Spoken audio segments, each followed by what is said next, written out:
Hi everybody, this is George. Welcome to the home buying process part 2, closing your purchase transaction.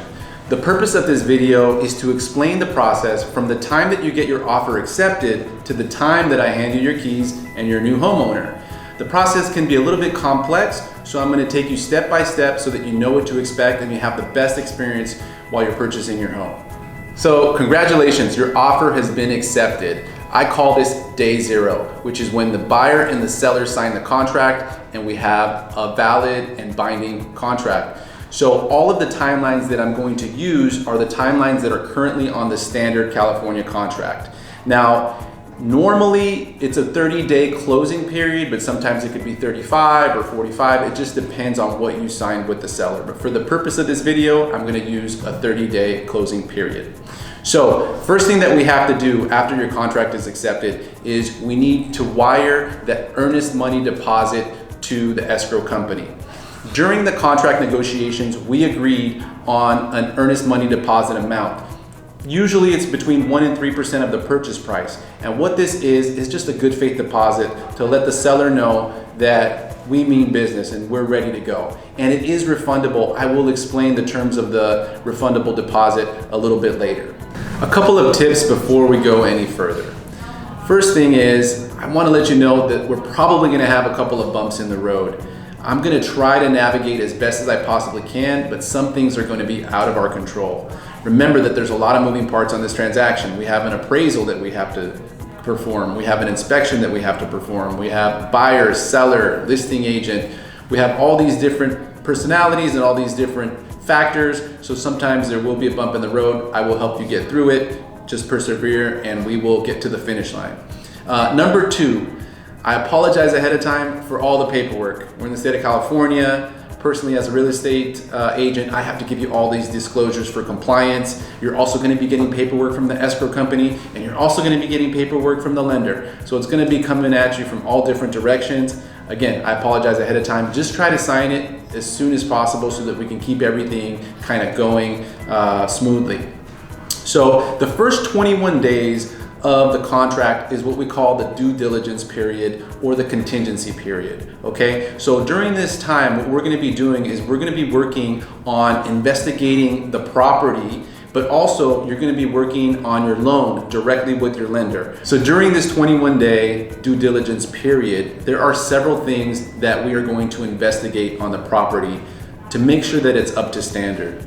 The contract states these items, and one of the most important ones that I'm going to get into is the property condition or inspection contingency. And the standard on this on the contract is 17 days. So what we're going to do is we're going to inspect the home right away. Maybe day 2, 3, or 4. We're going to get one of the best local inspectors in that home to check every single component of the home. They're going to check the roof, they're going to check the windows, they're going to check the plumbing, they're going to check the electrical, everything. And they're going to give us a full report with photos of everything on the property that may not be fully functional. Now, I will let you know that every house is going to have issues. Most of the time we're buying a used home and it could have some age on it, so there's going to be issues. What you and I are going to do is we're going to make sure that there's no deal killers in there, no real functional components or safety issues that are not in working order. And once we find those items that we want to get fixed, what we're going to do is we're going to send the seller a request for repairs that has a list of items that we're requesting to get repaired. Now, this is where a negotiation starts during the contract, and sometimes there's got to be a little bit of back and forth. The seller is going to say, you know, hey, you're buying the property as is, and we're going to say, hey, we want this, you know, this appliance to work, or this washer doesn't work right, or there's a leak here, and we kind of have to just go back and forth until we can come to an agreement. Now remember that this is a contingency of your contract. So if for some reason, we don't want it to get to this point, but if for some reason we can't come to an agreement, you do have an out, and you can back out at this point and retrieve your deposit, okay? One of the other contingencies is the appraisal contingency. So on your contract, it states that you bought this home contingent on the appraisal validating that price. So if we offered $600,000 for instance, and the appraisal came in at $580,000, then you are no longer contractually obligated to pay the $600,000. So at this point, we're going to try to negotiate this contract down to $580,000 and see if we can work something out with the seller. This usually doesn't happen where the appraisal comes in low, but I do want to explain it to you just so that you understand it. And if for some reason the seller doesn't want to negotiate, again, you can get out of the contract and recuperate your deposit. Now, one distinction that I want to make about the appraisal and the inspection is that these are services that you're paying for directly to that appraiser and directly to that inspector. So those two reports are not going to be refundable. Once you spend that money, you spend that money. So if you cancel at that point, you're out that money for the appraisal and the inspection. Another very important contingency, especially for instance here in downtown where I do quite a bit of business, is the homeowner association document review contingency.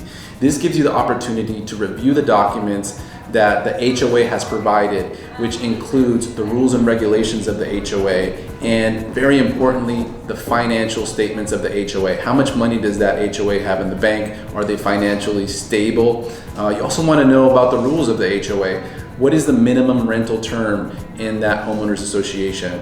Or what is the pet policy in that homeowners association? A lot of people skip this step, and you don't want to have a surprise later on that some of the rules and regulations aren't to your liking.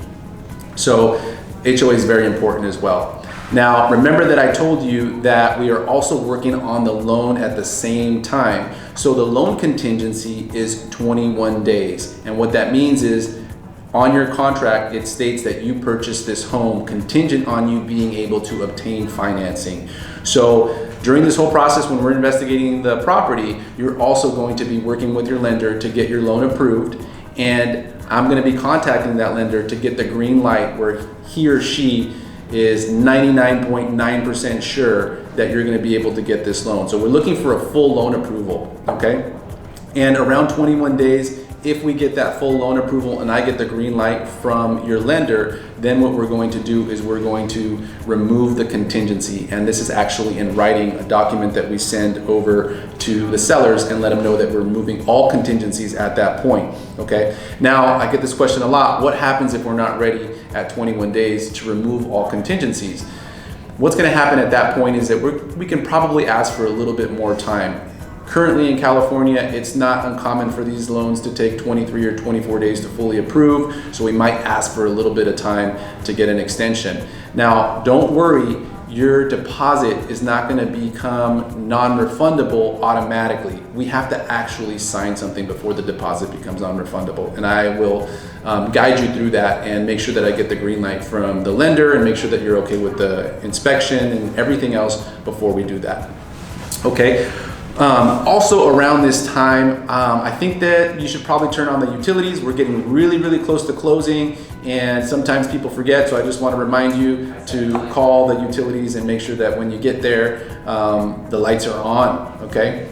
Around this time, when we remove contingencies, we're going to want to set up the final walkthrough. And the purpose of the final walkthrough is to go take a look at the home and make sure that it looks like it did 2 or 3 weeks ago. We want to make sure that if the seller was moving out, they didn't puncture the drywall, make any holes in the wall, things like that. We're also going to want to check to make sure that everything that we requested on the repair request was completed.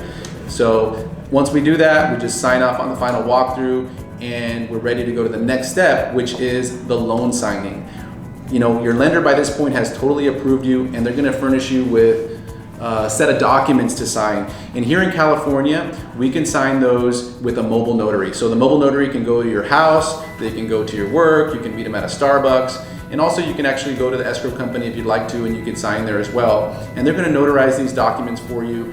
Be prepared again to sign quite a bit of documents. You've probably seen a lot of these from the lender, but some of the important ones is going to be the loan note, for example. That's going to tell you what your interest rate is. You want to make sure that it is what they quoted you. Also, the closing disclosure from the lender tells you all your closing costs. And then the estimated closing statement is also very important. This comes from the escrow company, and it is a breakdown of all of the fees, and it's also going to tell you how much money you need to bring to close this transaction. So it's going to tell you the funds to close. And what are the funds to close? Funds to close are going to be your down payment plus your closing costs minus your earnest money deposit, because escrow company already has that. They're going to give you credit for that. So that number, that amount is a very important amount, because you're going to need to wire that amount over to the escrow company so that we can close here.